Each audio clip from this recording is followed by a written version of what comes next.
Chapter 46.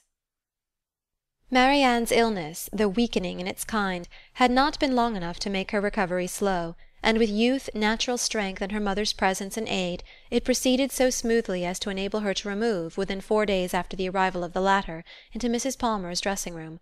When there, at her own particular request, for she was impatient to pour forth her thanks to him for fetching her mother, Colonel Brandon was invited to visit her.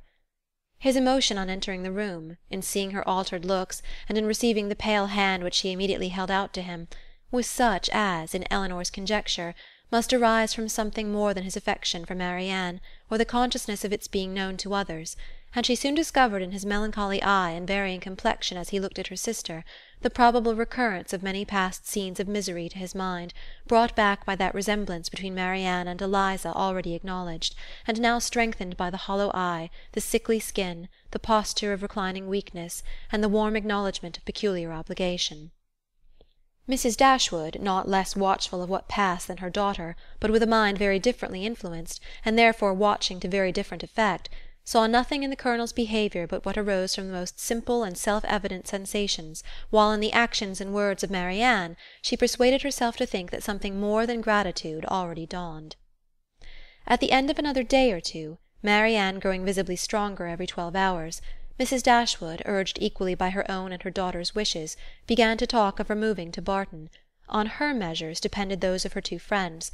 Mrs. Jennings could not quit Cleveland during the Dashwoods' stay, and Colonel Brandon was soon brought, by their united request, to consider his own abode there as equally determinate, if not equally indispensable. At his and Mrs. Jennings' united request in return, Mrs. Dashwood was prevailed on to accept the use of his carriage on her journey back, for the better accommodation of her sick child, and the Colonel, at the joint invitation of Mrs. Dashwood and Mrs. Jennings, whose active good nature made her friendly and hospitable for other people as well as herself, engaged with pleasure to redeem it by a visit at the cottage in the course of a few weeks. The day of separation and departure arrived, and Marianne, after taking so particular and lengthened a leave of Mrs. Jennings, one so earnestly grateful, so full of respect and kind wishes as seemed due to her own heart from a secret acknowledgment of past inattention, and bidding Colonel Brandon farewell with the cordiality of a friend, was carefully assisted by him into the carriage, of which he seemed anxious that she should engross at least half. Mrs. Dashwood and Eleanor then followed, and the others were left by themselves to talk of the travellers and feel their own dullness, till Mrs. Jennings was summoned to her chaise to take comfort in the gossip of her maid for the loss of her two young companions, and Colonel Brandon immediately afterwards took his solitary way to Delaford. The Dashwoods were 2 days on the road, and Marianne bore her journey on both without essential fatigue.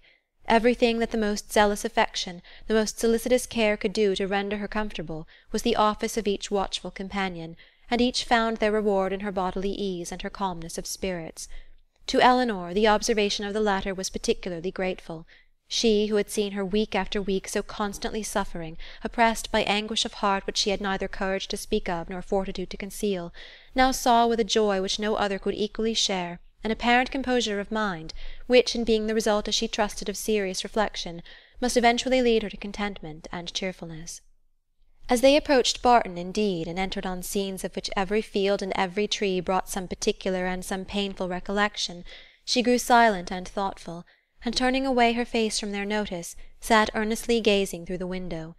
But here Eleanor could neither wonder nor blame, and when she saw, as she assisted Marianne from the carriage, that she had been crying, she saw only an emotion too natural in itself to raise anything less tender than pity, and in its unobtrusiveness entitled to praise.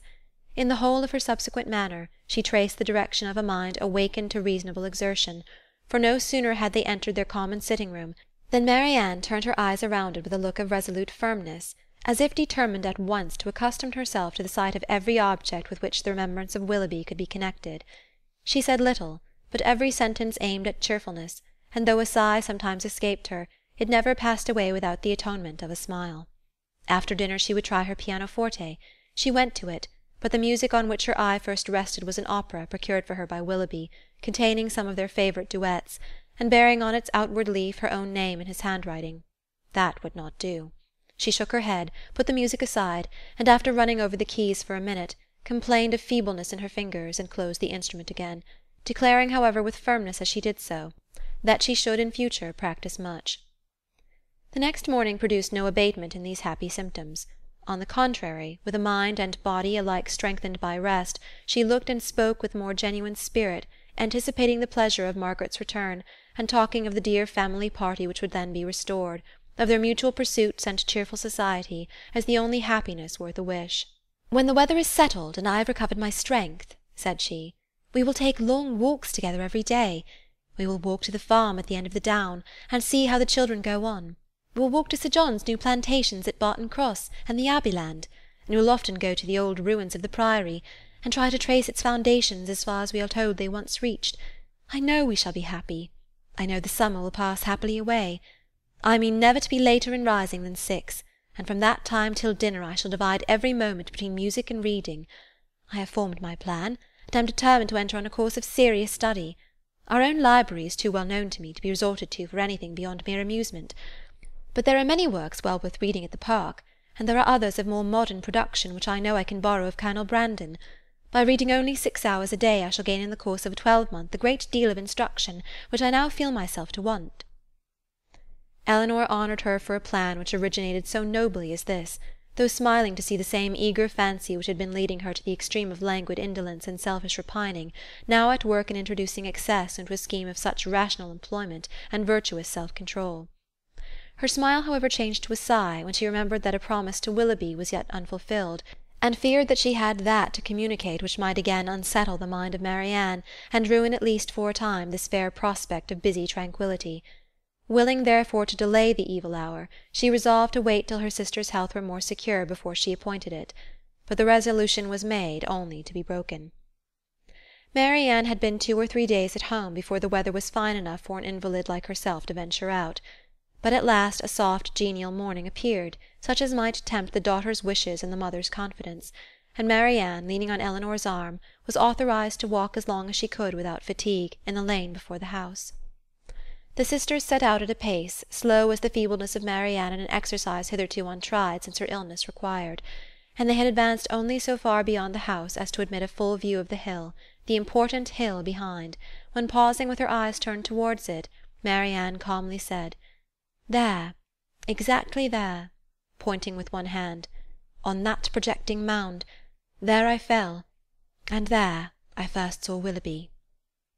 Her voice sunk with the word, but presently reviving, she added, "I am thankful to find that I can look with so little pain on the spot. Shall we ever talk on that subject, Elinor?" Hesitatingly it was said. "Or will it be wrong? I can talk of it now, I hope, as I ought to do." Elinor tenderly invited her to be open. "As for regret," said Marianne, "I have done with that, as far as he is concerned. I do not mean to talk to you of what my feelings have been for him, but what they are now.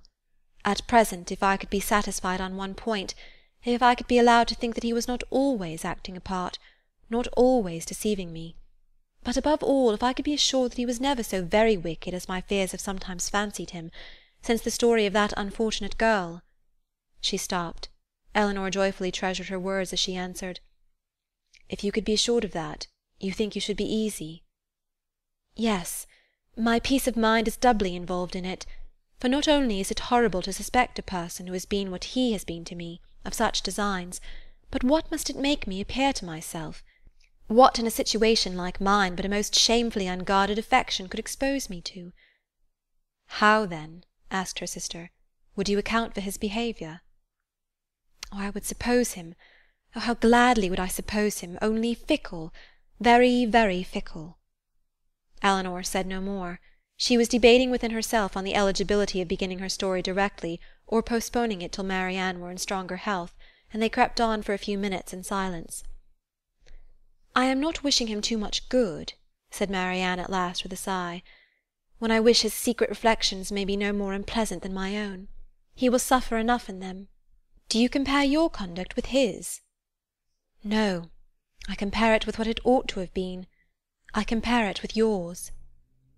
"Our situations have borne little resemblance." "They have borne more than our conduct.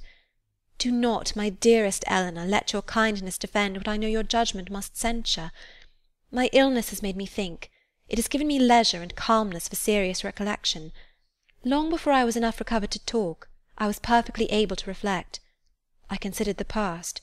I saw in my own behaviour since the beginning of our acquaintance with him last autumn nothing but a series of imprudence toward myself and want of kindness to others. I saw that my own feelings had prepared my sufferings, and that my want of fortitude under them had almost led me to the grave. My illness, I well knew, had been entirely brought on by myself by such negligence of my own health as I had felt even at the time to be wrong. Had I died, it would have been self-destruction. I did not know my danger till the danger was removed. But with such feelings as these reflections gave me, I wonder at my recovery, wonder that the very eagerness of my desire to live, to have time for atonement to my God, and to you all, did not kill me at once. Had I died, in what peculiar misery should I have left you, my nurse, my friend, my sister? You, who had seen all the fretful selfishness of my latter days, who had known all the murmurings of my heart. How should I have lived in your remembrance? My mother, too, how could you have consoled her? I cannot express my own abhorrence of myself. Whenever I looked towards the past, I saw some duty neglected, or some failing indulged. Everybody seemed injured by me. The kindness, the unceasing kindness of Mrs. Jennings I had repaid with ungrateful contempt. To the Middletons, the Palmers, the Steeles, to every common acquaintance even, I had been insolent and unjust, with a heart hardened against their merits, and a temper irritated by their very attention. To John, to Fanny, yes, even to them, little as they deserve, I had given less than their due. But you above all, above my mother, had been wronged by me. I, and only I, knew your heart and its sorrows, yet to what did it influence me? Not to any compassion that could benefit you or myself. Your example was before me. But to what avail? Was I more considerate of you and your comfort? Did I imitate your forbearance or lessen your restraints by taking any part in those offices of general complaisance or particular gratitude which you had hitherto been left to discharge alone? No, not less when I knew you to be unhappy, that when I had believed you at ease did I turn away from every exertion of duty or friendship, scarcely allowing sorrow to exist but with me, regretting only that heart which had deserted and wronged me, and leaving you, for all I professed an unbounded affection, to be miserable for my sake. Here ceased the rapid flow of her self-reproving spirit, and Eleanor, impatient to soothe, though too honest to flatter, gave her instantly that praise and support which her frankness and her contrition so well deserved. Marianne pressed her hand and replied, "You are very good. The future must be my proof. I have laid down my plan, and if I am capable of adhering to it, my feelings shall be governed and my temper improved. They shall no longer worry others nor torture myself. I shall now live solely for my family. You, my mother, and Margaret, must henceforth be all the world to me. You will share my affections entirely between you. From you, from my home, I shall never again have the smallest incitement to move, and if I do mix in other society, it will be only to show that my spirit is humbled, my heart amended, that I can practise the civilities, the lesser duties of life, with gentleness and forbearance. As for Willoughby, to say that I shall soon or that I shall ever forget him would be idle. His remembrance can be overcome by no change of circumstances or opinions, but it shall be regulated, it shall be checked by religion, by reason, by constant employment." She paused, and added in a low voice, "If I could but know his heart, everything would become easy." Eleanor, who had now been for some time reflecting on the propriety or impropriety of speedily hazarding her narration, without feeling at all nearer decision than at first, heard this, and perceiving that as reflection did nothing, resolution must do all, soon found herself leading to the fact. She managed the recital as she hoped with address, prepared her anxious listener with caution, related simply and honestly the chief points on which Willoughby grounded his apology, did justice to his repentance, and softened only his protestations of present regard. Marianne said not a word. She trembled, her eyes were fixed on the ground, and her lips became whiter than even sickness had left them. A thousand inquiries sprung up from her heart, but she dared not urge one. She caught every syllable with panting eagerness, her hand, unknowingly to herself, closely pressed her sister's, and tears covered her cheeks. Eleanor, dreading her being tired, led her towards home, until they reached the door of the cottage, easily conjecturing what her curiosity must be, though no question was suffered to speak it, talked of nothing but Willoughby and their conversation together, and was carefully minute in every particular of speech and look, where minuteness could be safely indulged. As soon as they entered the house, Marianne, with a kiss of gratitude and these two words just articulate through her tears, "Tell mamma," withdrew from her sister and walked slowly upstairs. Eleanor would not attempt to disturb a solitude so reasonable as what she now sought, and with a mind anxiously pre-arranging its result, and a resolution of reviving the subject again should Marianne fail to do it, she turned into the parlour to fulfil her parting injunction. Chapter 46. Chapter 47. Mrs. Dashwood did not hear unmoved the vindication of her former favourite. She rejoiced in his being cleared from some part of his imputed guilt. She was sorry for him, she wished him happy. But the feelings of the past could not be recalled. Nothing could restore him with a faith unbroken, a character unblemished, to Marianne.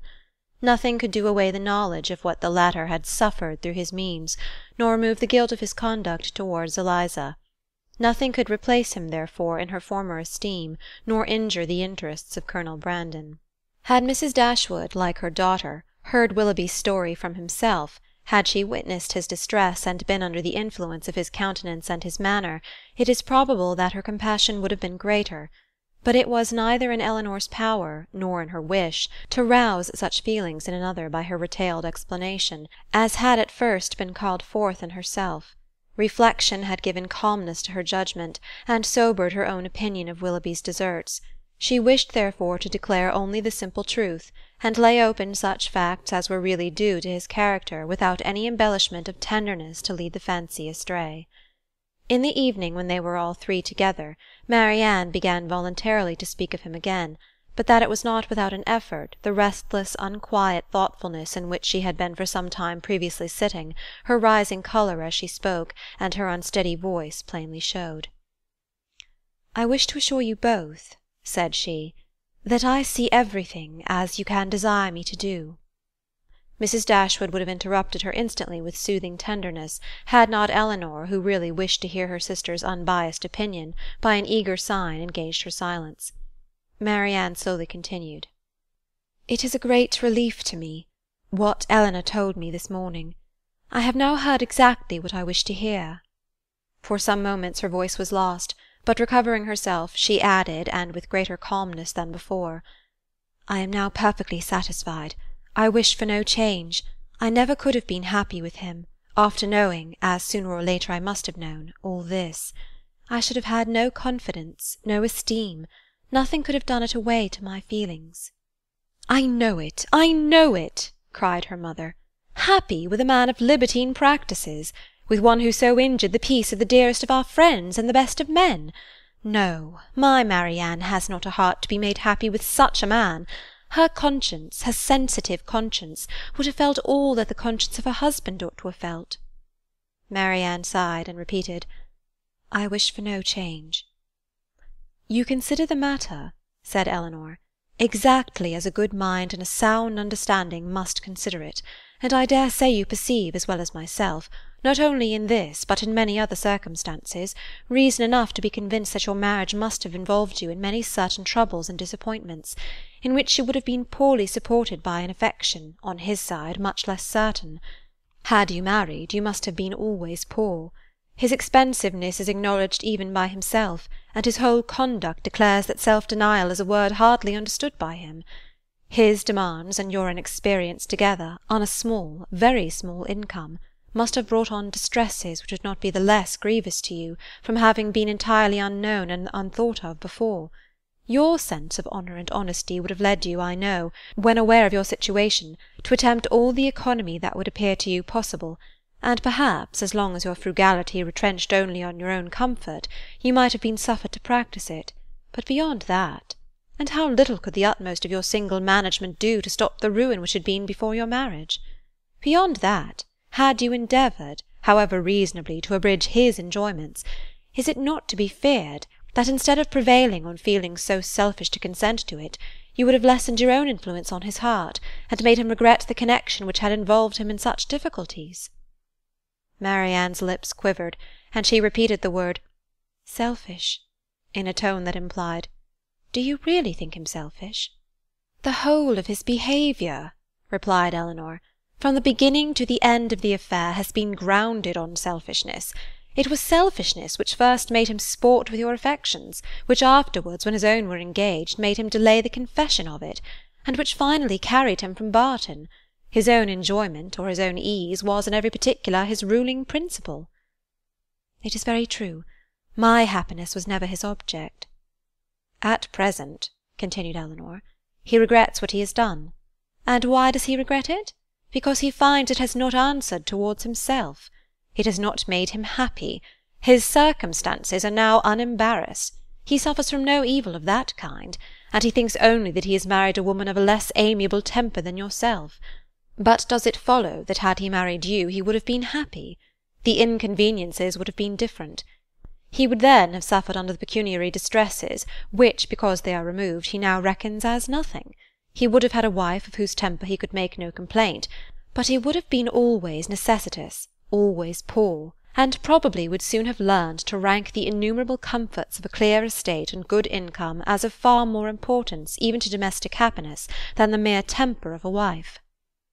"I have not a doubt of it," said Marianne, "and I have nothing to regret, nothing but my own folly." "Rather say your mother's imprudence, my child," said Mrs. Dashwood. "She must be answerable." Marianne would not let her proceed, and Elinor, satisfied that each felt their own error, wished to avoid any survey of the past that might weaken her sister's spirits. She, therefore, pursuing the first subject, immediately continued. "One observation may, I think, be fairly drawn from the whole of the story, that all Willoughby's difficulties have arisen from the first offence against virtue in his behaviour to Eliza Williams. That crime has been the origin of every lesser one, and of all his present discontents." Marianne assented most feelingly to the remark, and her mother was led by it to an enumeration of Colonel Brandon's injuries and merits, warm as friendship and design could unitedly dictate. Her daughter did not look, however, as if much of it were heard by her. Elinor, according to her expectation, saw on the 2 or 3 following days that Marianne did not continue to gain strength as she had done, but while her resolution was unsubdued, and she still tried to appear cheerful and easy, her sister could safely trust to the effect of time upon her health. Margaret returned, and the family were again all restored to each other, again quietly settled at the cottage, and if not pursuing their usual studies with quite so much vigour as when they first came to Barton, at least planning a vigorous prosecution of them in future. Elinor grew impatient for some tidings of Edward. She had heard nothing of him since her leaving London, nothing new of his plans, nothing certain even of his present abode. Some letters had passed between her and her brother in consequence of Marianne's illness, and in the first of John's there had been this sentence: "We know nothing of our unfortunate Edward, and can make no enquiries on so prohibited a subject, but conclude him to be still at Oxford," which was all the intelligence of Edward afforded her by the correspondence, for his name was not even mentioned in any of the succeeding letters. She was not doomed, however, to be long in ignorance of his measures. Their manservant had been sent one morning to Exeter on business, and when, as he waited at table, he had satisfied the inquiries of his mistress as to the event of his errand, this was his voluntary communication: "I suppose you know, ma'am, that Mr. Ferrars is married?" Marianne gave a violent start, fixed her eyes upon Elinor, saw her turning pale, and fell back in her chair in hysterics. Mrs. Dashwood, whose eyes, as she answered the servant's inquiry, had intuitively taken the same direction, was shocked to perceive by Elinor's countenance how much she really suffered, and a moment afterwards, alike distressed by Marianne's situation, knew not on which child to bestow her principal attention. The servant, who saw only that Miss Marianne was taken ill, had sense enough to call one of the maids, who, with Mrs. Dashwood's assistance, supported her into the other room. By that time Marianne was rather better, and her mother, leaving her to the care of Margaret and the maid, returned to Elinor, who, though still much disordered, had so far recovered the use of her reason and voice as to be just beginning an inquiry of Thomas as to the source of his intelligence. Mrs. Dashwood immediately took all that trouble on herself, and Elinor had the benefit of the information without the exertion of seeking it. "Who told you that Mr. Ferrars was married, Thomas?" "I see Mr. Ferrars myself, ma'am, this morning at Exeter, and his lady too, Miss Steele, as was. They was stopping in a chaise at the door of the New London Inn as I went there with a message from Sally at the Park to her brother, who was one of the post-boys. I happened to look up as I went by the chaise, and so I see directly it was the youngest Miss Steele. So I took off my hat, and she knew me, and called to me, and inquired after you, mum, and the young ladies, especially Miss Marianne, and bid me I should give her compliments and Mr. Ferrars, their best compliments and service, and how sorry they was they had not time to come and see you. But they was in great hurry to go forwards, for they was going further down for a little while. But howsoever, when they come back, they'd make sure to come and see you." "But did she tell you she was married, Thomas?" "Yes, mum. She smiled and said how she had changed her name since she was in these parts. She was always a very affable and free-spoken young lady, and very civil behaved, so I made free to wish her joy." "Was Mr. Ferrars in the carriage with her?" "Yes, mum. I just see him leaning back in it, but he did not look up. He never was a gentleman much for talking." Eleanor's heart could easily account for his not putting himself forward, and Mrs. Dashwood probably found the same explanation. "Was there no one else in the carriage?" "No, mum, only they two." "Do you know where they came from?" "They come straight from town, as Miss Mrs. Ferrars told me." "And are they going farther westward?" "Yes, mum, but not to bide long. They will soon be back again, and then they'd be sure and call here." Mrs. Dashwood now looked at her daughter, but Eleanor knew better than to expect them. She recognized the whole of Lucy in the message, and was very confident that Edward would never come near them. She observed in a low voice to her mother that they were probably going down to Mr. Pratt's, near Plymouth. Thomas's intelligence seemed over. Eleanor looked as if she wished to hear more. "Did you see them off before you came away?" "No, mum. The horses were just coming out, but I could not bide any longer. I was afraid of being late." "Did Mrs. Ferrars look well?" "Yes, mum. She said how she was very well, and to my mind she was always a very handsome young lady, and she seemed vastly contented." Mrs. Dashwood could think of no other question, and Thomas and the tablecloth, now alike needless, were soon afterwards dismissed. Marianne had already sent to say that she should eat nothing more. Mrs. Dashwood's and Eleanor's appetites were equally lost, and Margaret might think herself very well off, that with so much uneasiness as both her sisters had lately experienced, so much reason as they had often had to be careless of their meals, she had never been obliged to go without her dinner before. When the dessert and the wine were arranged, and Mrs. Dashwood and Eleanor were left by themselves, they remained long together in a similarity of thoughtfulness and silence. Mrs. Dashwood feared to hazard any remark, and ventured not to offer consolation. She now found that she had erred in relying on Eleanor's representation of herself, and justly concluded that everything had been expressly softened at the time, to spare her from an increase of unhappiness, suffering as she then had suffered for Marianne. She found that she had been misled by the careful, the considerate attention of her daughter, to think the attachment, which once she had so well understood, much slighter in reality than she had been wont to believe, or than it was now proved to be. She feared that under this persuasion she had been unjust, inattentive, nay, almost unkind to her Eleanor; that Marianne's affliction, because more acknowledged, more immediately before her, had too much engrossed her tenderness, and led her away to forget that in Eleanor she might have a daughter suffering almost as much, certainly with less self-provocation, and greater fortitude. Chapter 47. Chapter 48. Eleanor now found the difference between the expectation of an unpleasant event, however certain the mind may be told to consider it, and certainty itself. She now found that, in spite of herself, she had always admitted a hope, while Edward remained single, that something would occur to prevent his marrying Lucy, that some resolution of his own, some mediation of friends, or some more eligible opportunity of establishment for the lady, would arise to assist the happiness of all. But he was now married, and she condemned her heart for the lurking flattery which so much heightened the pain of the intelligence. That he should be married soon, before, as she imagined, he could be in orders, and consequently before he could be in possession of the living, surprised her a little at first. But she soon saw how likely it was that Lucy, in her self-provident care, in her haste to secure him, should overlook everything but the risk of delay. They were married in town, and now hastening down to her uncle's. What had Edward felt on being within 4 miles from Barton, on seeing her mother's servant, on hearing Lucy's message? They would soon, she supposed, be settled at Delaford. Delaford, that place in which so much conspired to give her an interest, which she wished to be acquainted with, and yet desired to avoid. She saw them in an instant in their parsonage house, saw in Lucy the active, contriving manager, uniting at once a desire of smart appearance with the utmost frugality, and ashamed to be suspected of half her economical practices, pursuing her own interest in every thought, courting the favour of Colonel Brandon, of Mrs. Jennings, and of every wealthy friend. In Edward, she knew not what she saw, nor what she wished to see, happy or unhappy, nothing pleased her. She turned away her head from every sketch of him. Eleanor flattered herself that some one of their connections in London would write to them to announce the event and give farther particulars, but day after day passed off, and brought no letter, no tidings. Though uncertain that any one were to blame, she found fault with every absent friend. They were all thoughtless or indolent. "When do you write to Colonel Brandon, ma'am?" was an inquiry which sprung from the impatience of her mind to have something going on. "I wrote to him, my love, last week, and rather expect to see than to hear from him again. I earnestly pressed his coming to us, and should not be surprised to see him walk in to-day or to-morrow, or any day."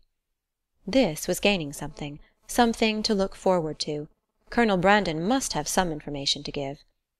Scarcely had she so determined it when the figure of a man on horseback drew her eyes to the window. He stopped at their gate. It was a gentleman. It was Colonel Brandon himself. Now she could hear more, and she trembled in expectation of it. But it was not Colonel Brandon, neither his air nor his height. Were it possible, she must say it must be Edward. She looked again. He had just dismounted. She could not be mistaken. It was Edward. She moved away and sat down. "He comes from Mr. Pratt's purposely to see us. I will be calm. I will be mistress of myself." In a moment she perceived that the others were likewise aware of the mistake. She saw her mother and Marianne change colour, saw them look at herself and whisper a few sentences to each other. She would have given the world to be able to speak, and to make them understand that she hoped no coolness, no slight would appear in their behaviour to him, but she had no utterance, and was obliged to leave all to their own discretion. Not a syllable passed aloud. They all waited in silence for the appearance of their visitor. His footsteps were heard along the gravel path. In a moment he was in the passage, and in another he was before them. His countenance, as he entered the room, was not too happy, even for Eleanor. His complexion was white with agitation, and he looked as if fearful of his reception, and conscious that he merited no kind one.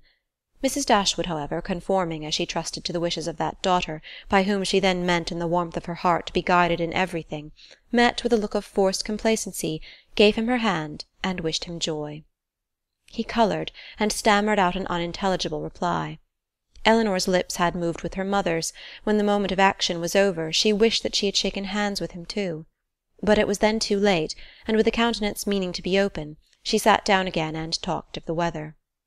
Marianne had retreated as much as possible out of sight, to conceal her distress, and Margaret, understanding some part but not the whole of the case, thought it incumbent on her to be dignified, and therefore took a seat as far from him as she could, and maintained a strict silence. When Eleanor had ceased to rejoice in the dryness of the season, a very awful pause took place. It was put an end to by Mrs. Dashwood, who felt obliged to hope that he had left Mrs. Ferrars very well. In a hurried manner he replied in the affirmative. Another pause. Eleanor, resolving to exert herself, though fearing the sound of her own voice, now said, "Is Mrs. Ferrars at Longstaple?" "At Longstaple?" he replied with an air of surprise. "No, my mother is in town." "I meant," said Eleanor, taking up some work from the table, "to inquire for Mrs. Edward Ferrars." She dared not look up, but her mother and Marianne both turned their eyes on him. He coloured, seemed perplexed, looked doubtingly, and after some hesitation said, "Perhaps you mean my brother. You mean Mrs. Robert Ferrars." "Mrs. Robert Ferrars?" was repeated by Marianne and her mother in an accent of the utmost amazement, and though Eleanor could not speak, even her eyes were fixed on him with the same impatient wonder. He rose from his seat and walked to the window, apparently from not knowing what to do, took up a pair of scissors that lay there, and while spoiling both them and their sheath by cutting the latter to pieces as he spoke, said in a hurried voice, "Perhaps you do not know, you may not have heard, that my brother is lately married to the youngest, to Miss Lucy Steele." His words were echoed with unspeakable astonishment by all but Eleanor, who sat with her head leaning over her work, in a state of such agitation as made her hardly know where she was. "Yes," said he, "they were married last week, and are now at Dawlish." Eleanor could sit it no longer. She almost ran out of the room, and as soon as the door was opened, burst into tears of joy which at first she thought would never cease.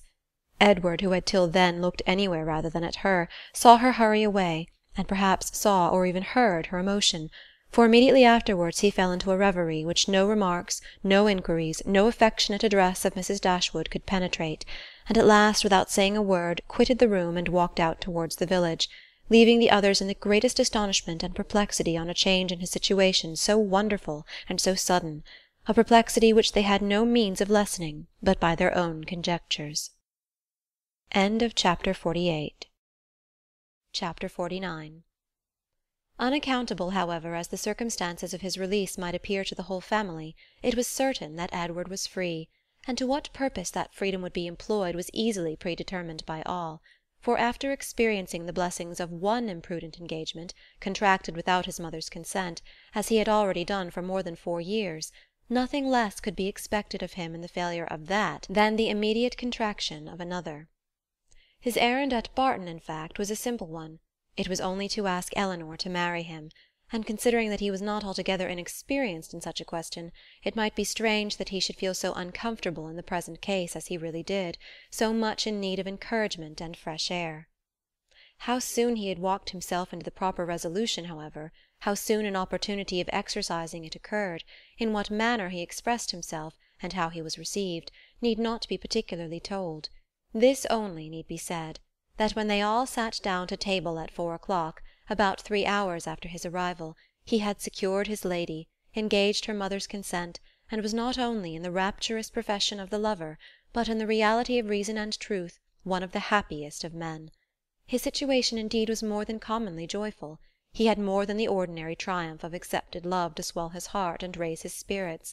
He was released without any reproach to himself, from an entanglement which had long formed his misery, from a woman whom he had long ceased to love, and elevated at once to that security with another, which he must have thought of almost with despair as soon as he had learnt to consider it with desire. He was brought not from doubt or suspense, but from misery to happiness, and the change was openly spoken in such a genuine, flowing, grateful cheerfulness as his friends had never witnessed in him before.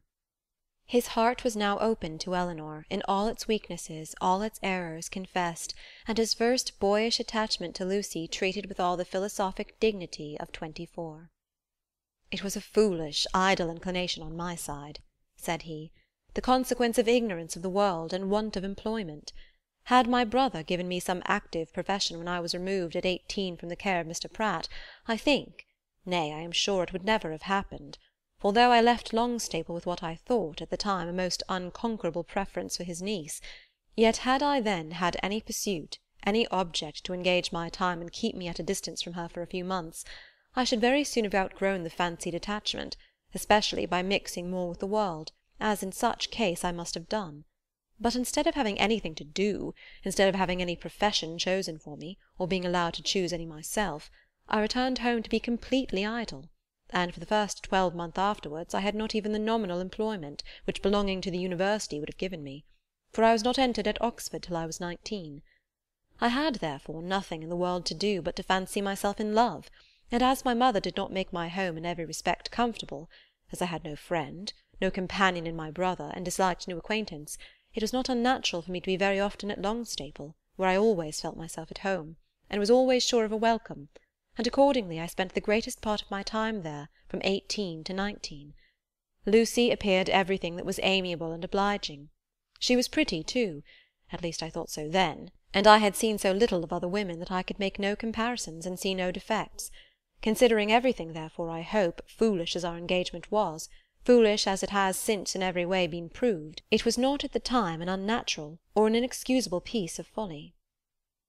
The change which a few hours had wrought in the minds and the happiness of the Dashwoods was such, so great, as promised them all the satisfaction of a sleepless night. Mrs. Dashwood, too happy to be comfortable, knew not how to love Edward nor praise Eleanor enough, how to be enough thankful for his release without wounding his delicacy, nor how at once to give them leisure for unrestrained conversation together, and yet enjoy, as she wished, the sight and society of both. Marianne could speak her happiness only by tears.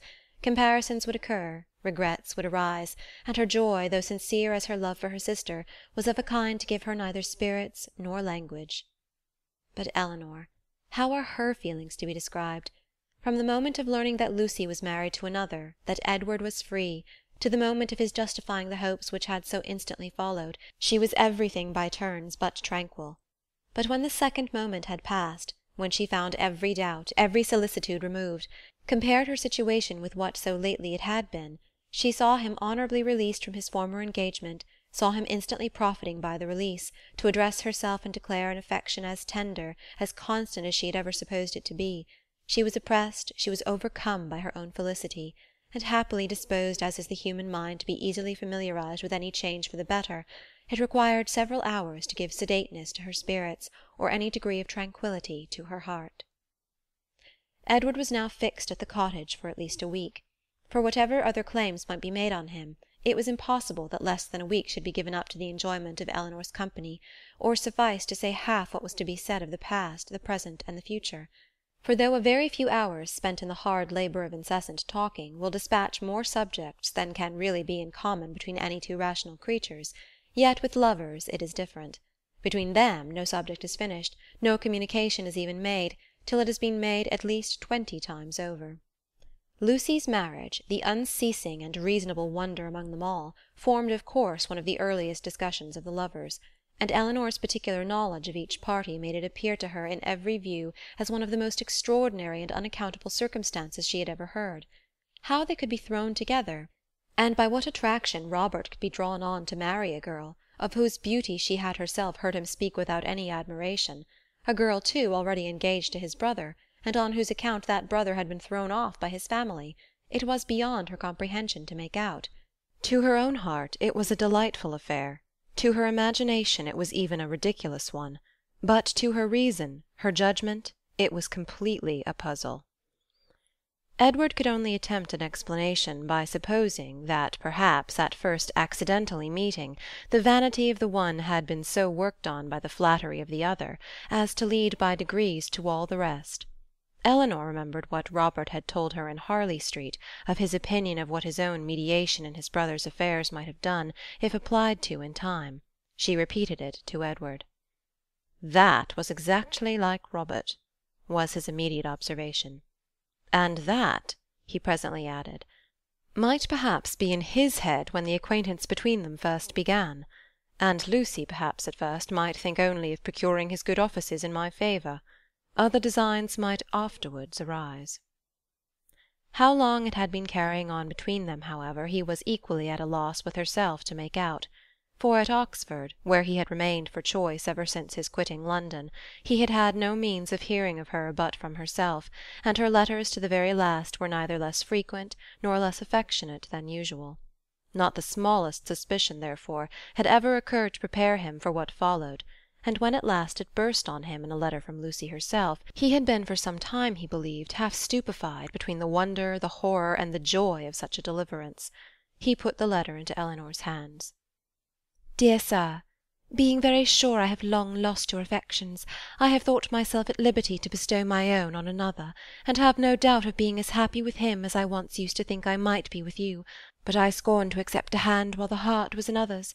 Sincerely wish you happy in your choice, and it shall not be my fault if we are not always good friends, as our near relationship now makes proper. I can safely say I owe you no ill will, and I am sure you will be too generous to do us any ill offices. Your brother has gained my affections entirely, and we could not live without one another. We are just returned from the altar, and are now on our way to Dawlish for a few weeks, which place your dear brother has great curiosity to see, but thought I would first trouble you with these few lines, and shall always remain your sincere well-wisher, friend, and sister, Lucy Ferrers. I have burnt all your letters, and will return your picture the first opportunity. Please to destroy my scrawls, but the ring with my hair you are very welcome to keep." Eleanor read and returned it without any comment. "I will not ask your opinion of it as a composition," said Edward. "For worlds would I not have had a letter of hers seen by you in former days. In a sister it is bad enough, but in a wife!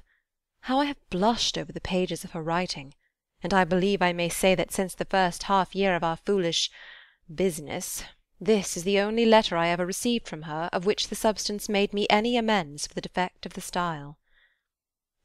"However it may have come about," said Eleanor after a pause, "they are certainly married, and your mother has brought on herself a most appropriate punishment. The independence she settled on Robert, through resentment against you, has put it in his power to make his own choice, and she has actually been bribing one son with 1,000 a year to do the very deed which she disinherited the other for intending to do. She will hardly be less hurt, I suppose, by Robert's marrying Lucy than she would have been by your marrying her." "She will be more hurt by it, for Robert was always her favourite. She will be more hurt by it, and on the same principle will forgive him much sooner." In what state the affair stood at present between them Edward knew not, for no communication with any of his family had yet been attempted by him. He had quitted Oxford within 24 hours after Lucy's letter arrived, and with only one object before him, the nearest road to Barton, had had no leisure to form any scheme of conduct with which that road did not hold the most intimate connection. He could do nothing till he were assured of his fate with Miss Dashwood, and by his rapidity in seeking that fate, it is to be supposed, in spite of the jealousy with which he had once thought of Colonel Brandon, in spite of the modesty with which he rated his own deserts, and the politeness with which he talked of his doubts, he did not, upon the whole, expect a very cruel reception. It was his business, however, to say that he did, and he said it very prettily. What he might say on the subject a 12-month after must be referred to the imagination of husbands and wives. That Lucy had certainly meant to deceive, to go off with a flourish of malice against him in her message by Thomas, was perfectly clear to Eleanor, and Edward himself, now thoroughly enlightened on her character, had no scruple in believing her capable of the utmost meanness of wanton ill-nature.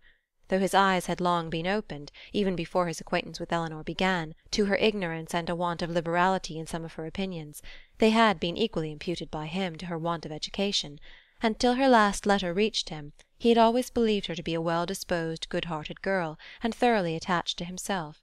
Nothing but such a persuasion could have prevented his putting an end to an engagement, which, long before the discovery of it laid him open to his mother's anger, had been a continual source of disquiet and regret to him. "I thought it my duty," said he, "independent of my feelings, to give her the option of continuing the engagement or not, when I was renounced by my mother, and stood to all appearance without a friend in the world to assist me. In such a situation as that, where there seemed nothing to tempt the avarice or the vanity of any living creature, how could I suppose, when she so earnestly, so warmly insisted on sharing my fate, whatever it might be, that anything but the most disinterested affection was her inducement? And even now I cannot comprehend on what motive she acted, or what fancied advantage it could be to her, to be fettered to a man for whom she had not the smallest regard, and who had only 2,000 pounds in the world. She could not foresee that Colonel Brandon would give me a living." "No, but she might suppose that something would occur in your favour, that your own family might in time relent, and at any rate she lost nothing by continuing the engagement, for she has proved that it fettered neither her inclination nor her actions. The connection was certainly a respectable one, and probably gained her consideration among her friends, and if nothing more advantageous occurred, it would be better for her to marry you than be single." Edward was of course immediately convinced that nothing could have been more natural than Lucy's conduct, nor more self-evident than the motive of it. Eleanor scolded him, harshly as ladies always scold the imprudence which compliments themselves, for having spent so much time with them at Norland, when he must have felt his own inconstancy. "Your behaviour was certainly very wrong," said she, "because, to say nothing of my own conviction, our relations are all led away by it to fancy and expect what, as you then situated, could never be." He could only plead an ignorance of his own heart, and a mistaken confidence in the force of his engagement. "I was simple enough to think that because my faith was plighted to another, there could be no danger in my being with you, and that the consciousness of my engagement was to keep my heart as safe and sacred as my honour. I felt that I admired you, but I told myself it was only a friendship, and till I began to make comparisons between yourself and Lucy, I did not know how far I was got.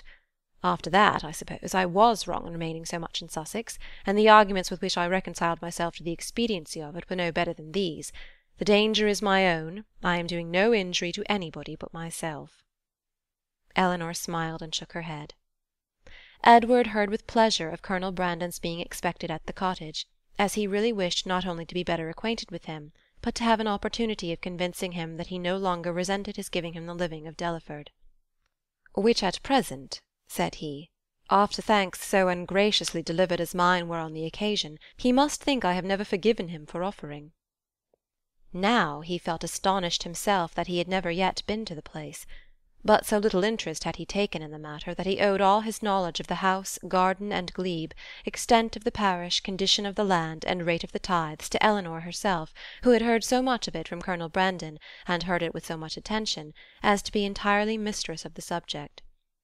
One question after this only remained undecided between them. One difficulty only was to be overcome. They were brought together by mutual affection, with the warmest approbation of their real friends. Their intimate knowledge of each other seemed to make their happiness certain, and they only wanted something to live upon. Edward had £2,000, and Eleanor 1, which, with Delaford living, was all that they could call their own, for it was impossible that Mrs. Dashwood should advance anything, and they were neither of them quite enough in love to think that £350 a year would supply them with the comforts of life. Edward was not entirely without hopes of some favourable change in his mother towards him, and on that he rested for the residue of their income.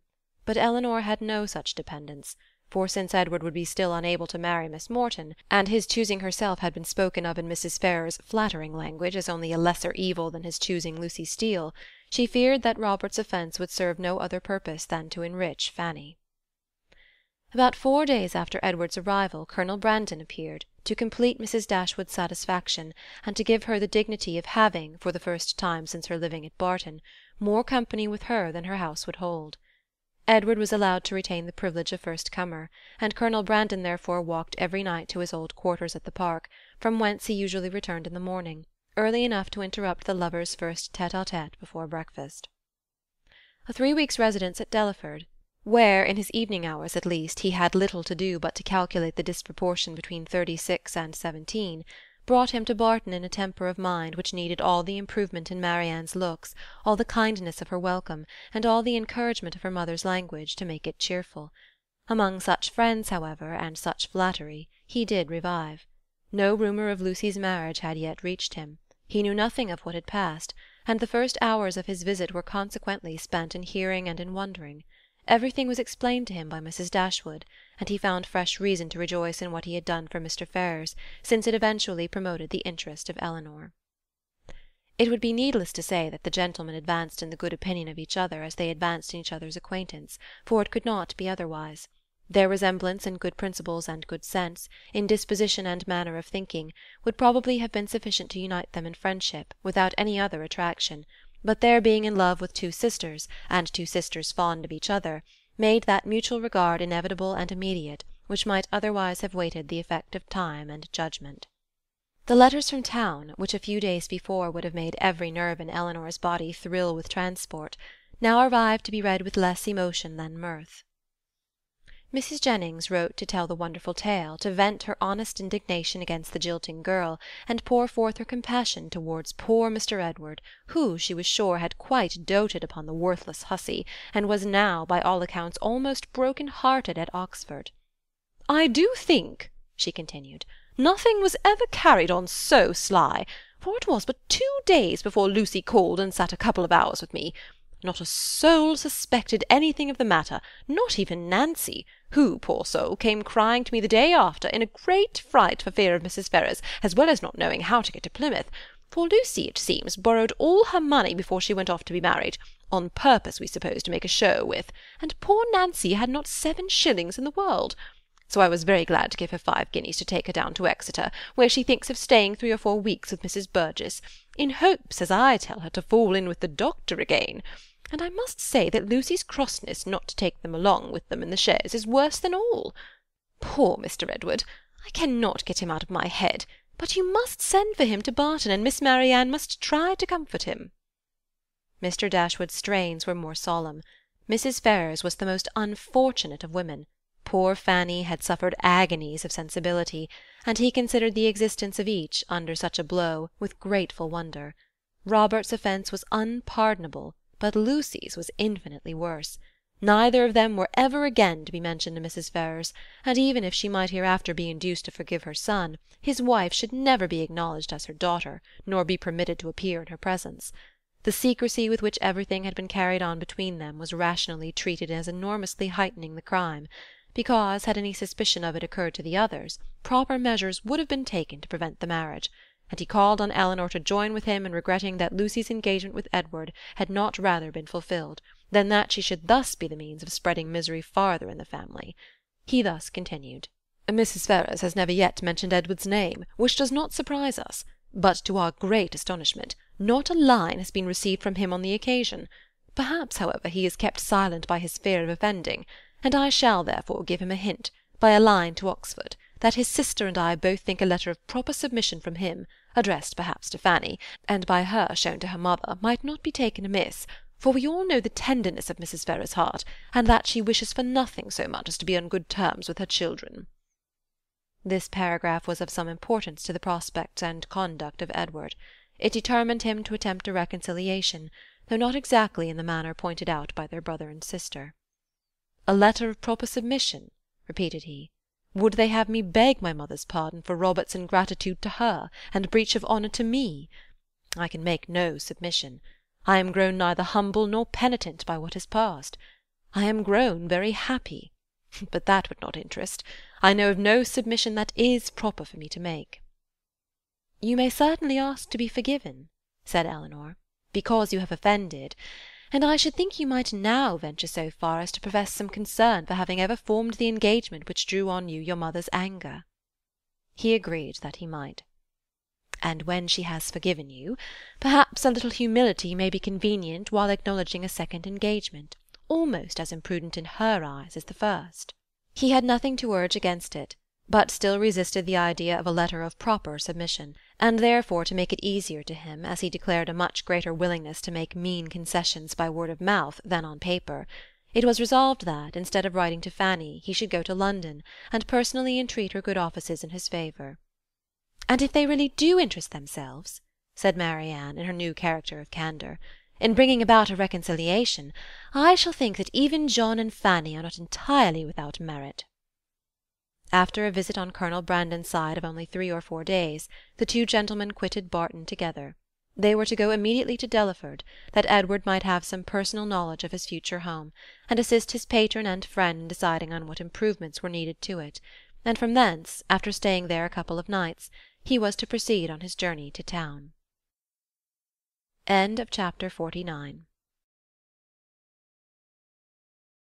Chapter 50. After a proper resistance on the part of Mrs. Ferrars, just so violent and so steady as to preserve her from that reproach which she always seemed fearful of incurring, the reproach of being too amiable, Edward was admitted to her presence, and pronounced to be again her son. Her family had of late been exceedingly fluctuating. For many years of her life she had had 2 sons, but the crime and annihilation of Edward a few weeks ago had robbed her of one, the similar annihilation of Robert had left her for a fortnight without any, and now, by the resuscitation of Edward, she had one again. In spite of his being allowed once more to live, however, he did not feel the continuance of his existence secure till he had revealed his present engagement, for the publication of that circumstance, he feared, might give a sudden turn to his constitution, and carry him off as rapidly as before. With apprehensive caution, therefore, it was revealed, and he was listened to with unexpected calmness. Mrs. Ferrars at first reasonably endeavoured to dissuade him from marrying Miss Dashwood by every argument in her power, told him that in Miss Morton he would have a woman of higher rank and larger fortune, and enforced the assertion by observing that Miss Morton was the daughter of a nobleman with 30,000 pounds, while Miss Dashwood was only the daughter of a private gentleman with no more than 3. But when she found that, though perfectly admitting the truth of her representation, he was by no means inclined to be guided by it, she judged it wisest, from the experience of the past, to submit, and therefore, after such an ungracious delay as she owed to her own dignity, and as served to prevent every suspicion of good-will, she issued her decree of consent to the marriage of Edward and Eleanor. What she would engage to do towards augmenting their income was next to be considered, and here it plainly appeared that though Edward was now her only son, he was by no means her eldest, for while Robert was inevitably endowed with 1,000 pounds a year, not the smallest objection was made against Edward's taking orders for the sake of 250 at the utmost, nor was anything promised either for the present or in future, beyond the 10,000 pounds which had been given with Fanny. It was as much, however, as was desired, and more than was expected, by Edward and Eleanor, and Mrs. Ferrars herself, by her shuffling excuses, seemed the only person surprised at her not giving more. With an income quite sufficient to their wants thus secured to them, they had nothing to wait for after Edward was in possession of the living but the readiness of the house, to which Colonel Brandon, with an eager desire for the accommodation of Eleanor, was making considerable improvements, and after waiting some time for their completion, after experiencing, as usual, 1,000 disappointments and delays from the unaccountable dilatoriness of the workmen, Eleanor, as usual, broke through the first positive resolution of not marrying till everything was ready, and the ceremony took place in Barton Church early in the autumn. The first month after their marriage was spent with their friend at the mansion house, from whence they could superintend the progress of the parsonage, and direct everything as they liked on the spot. Could choose papers, project shrubberies, and invent a sweep.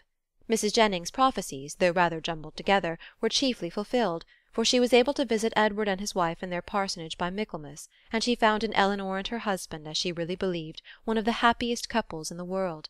They had in fact nothing to wish for but the marriage of Colonel Brandon and Marianne, and rather better pasturage for their cows. They were visited on their first settling by almost all their relations and friends. Mrs. Ferrars came to inspect the happiness which she was almost ashamed of having authorized, and even the Dashwoods were at the expense of a journey from Sussex to do them honour. "I will not say that I am disappointed, my dear sister," said John, as they were walking together one morning before the gates of Delaford House. "That would be saying too much, for certainly you have been one of the most fortunate young women in the world as it is. But I confess it would give me great pleasure to call Colonel Brandon brother. His property here, his place, his house, everything is in such respectable and excellent condition. And his woods! I have not seen such timber anywhere in Dorsetshire as there is now standing in Delaford Hanger. And though perhaps Marianne may not seem exactly the person to attract him, yet I think it would altogether be advisable for you to have them now frequently staying with you, for as Colonel Brandon seems a great deal at home, nobody can tell what may happen, for when people are much thrown together, and see little of anybody else, and it will always be in your power to set her off to advantage, and so forth. In short, you may as well give her a chance. You understand me." But though Mrs. Ferrars did come to see them, and always treated them with a make-believe of decent affection, they were never insulted by her real favour and preference. That was due to the folly of Robert and the cunning of his wife, and it was earned by them before many months had passed away. The selfish sagacity of the latter, which had at first drawn Robert into the scrape, was the principal instrument of his deliverance from it, for her respectful humility, assiduous attentions, and endless flatteries, as soon as the smallest opening was given for their exercise, reconciled Mrs. Ferrars to his choice, and re-established him completely in her favour. The whole of Lucy's behaviour in the affair, and the prosperity which crowned it, therefore, may be held forth as a most encouraging instance of what an earnest and unceasing attention to self-interest, however its progress may be apparently obstructed, will do in securing every advantage of fortune, with no other sacrifice than that of time and conscience. When Robert first sought her acquaintance, and privately visited her in Bartlett's Buildings, it was only with the view imputed to him by his brother. He merely meant to persuade her to give up the engagement, and as there could be nothing to overcome but the affection of both, he naturally expected that 1 or 2 interviews would settle the matter. In that point, however, and that only, he erred, for though Lucy soon gave him hopes that his eloquence would convince her in time, another visit, another conversation, was always wanted to produce this conviction. Some doubts always lingered in her mind when they parted, which could only be removed by another half-hour's discourse with himself. His attendance was by this means secured, and the rest followed in course. Instead of talking of Edward, they came gradually to talk only of Robert, a subject on which he had always more to say than on any other, and in which she soon betrayed an interest even equal to his own, and in short it became speedily evident to both that he had entirely supplanted his brother. He was proud of his conquest, proud of tricking Edward, and very proud of marrying privately without his mother's consent. What immediately followed is known. They passed some months in great happiness at Dawlish, for she had many relations and old acquaintances to cut, and he drew several plans for magnificent cottages, and from thence returning to town, procured the forgiveness of Mrs. Ferrars by the simple expedient of asking it, which, at Lucy's instigation, was adopted. The forgiveness at first, indeed, as was reasonable, comprehended only Robert, and Lucy, who had owed his mother no duty and therefore could have transgressed none, still remained some weeks longer unpardoned. But perseverance and humility of conduct in messages, in self-condemnation for Robert's offence, and gratitude for the unkindness she was treated with, procured her in time the haughty notice which overcame her by its graciousness, and led soon afterwards, by rapid degrees, to the highest state of affection and influence. Lucy became as necessary to Mrs. Ferrars as either Robert or Fanny, and while Edward was never cordially forgiven for having once intended to marry her, and Eleanor, though superior to her in fortune and birth, was spoken of as an intruder, she was in everything considered, and always openly acknowledged to be a favourite child.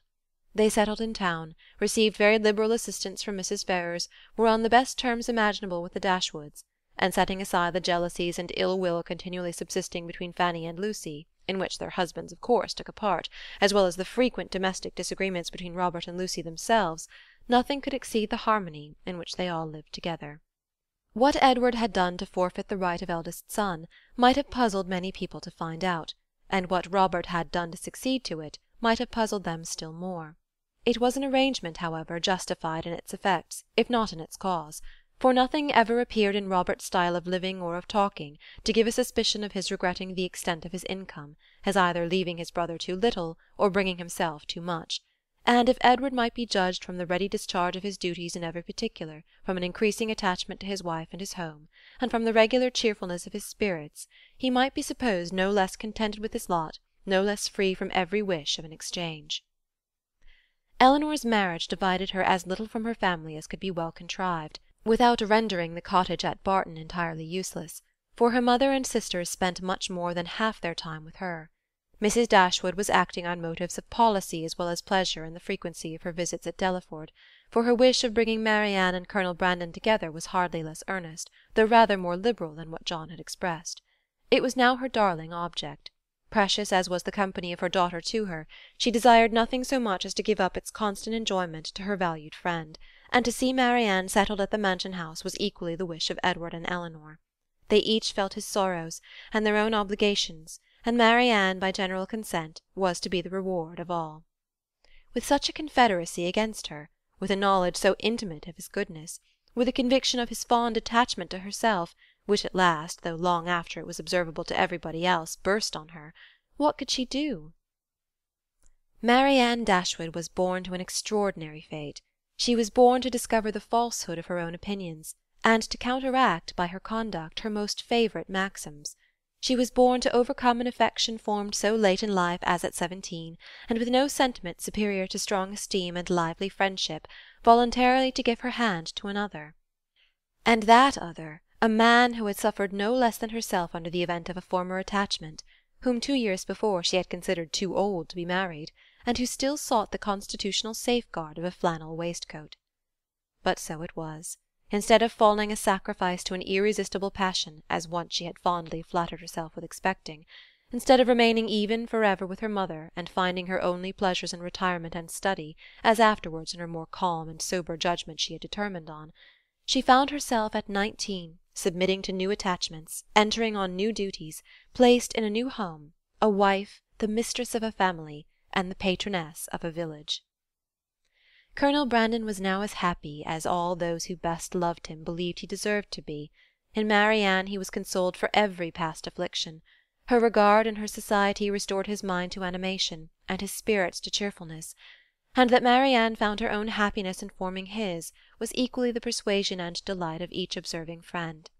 Marianne could never love by halves, and her whole heart became in time as much devoted to her husband as it had once been to Willoughby. Willoughby could not hear of her marriage without a pang, and his punishment was soon afterwards complete in the voluntary forgiveness of Mrs. Smith, who, by stating his marriage with a woman of character as the source of her clemency, gave him reason for believing that he had behaved with honour towards Marianne, he might at once have been happy and rich.